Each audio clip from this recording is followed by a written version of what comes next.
Maari nang magkaroon ng joint military activities ang mga sundalo ng Australia at ng Pilipinas. Yan ay matapos aprubahan ng Senado ang status of the Visiting Forces Agreement ng Pilipinas at ng Australia. Tanong ng ilan, may kaugnayan kaya ito sa tensyon sa West Philippine Sea? May report si Claire Delfin. Sa botong 17-1, niratipika ng Senado ang status of the Visiting Forces Agreement o SOVFA sa pagitan ng Pilipinas at Australia. Sa kasunduang ito, maaaring magsagawa ng joint military education, training at humanitarian activities ang mga sundalo ng dalawang bansa. Ikinatuwa ito ng Department of Foreign Affairs. Sa press statement na inilabas ng DFA, sinabi nitong ang ratification ng SOVFA ay isang mahalagang hakbang sa pagpapalawig ng ating seguridad. Bagay na sinang-ayunan naman ni Political Science Professor Clarita Carlos na dating Pangulo rin ng National Defense College of the Philippines. Kailangan mo talaga yan. Kung hindi, ay hindi ka magkakaroon ng mga pagsasanay, no?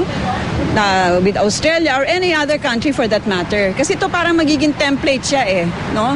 So halimbawa sa susunod gusto mo naman sa South Korea or even sa China, hindi mo pwedeng merong iba kang BFA, let's say sa Amerika, tapos iba naman yung BFA mo sa ibang bansa. Dapat pare-pareho yan.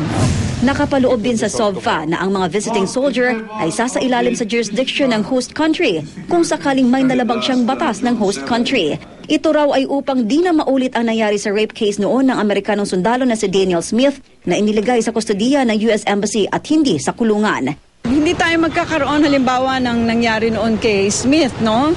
Na nagkaroon ng mga jurisdictional problem. So, itong SOFA ngayon with Australia is an improvement on the VFA.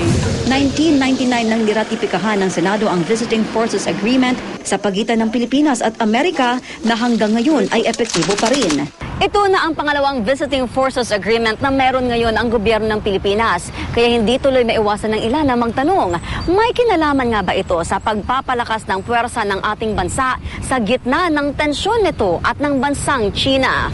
Ito mismo ang agam-agam na Senator Joker Arroyo ang nagbigay ng nag-iisang no vote sa botohan.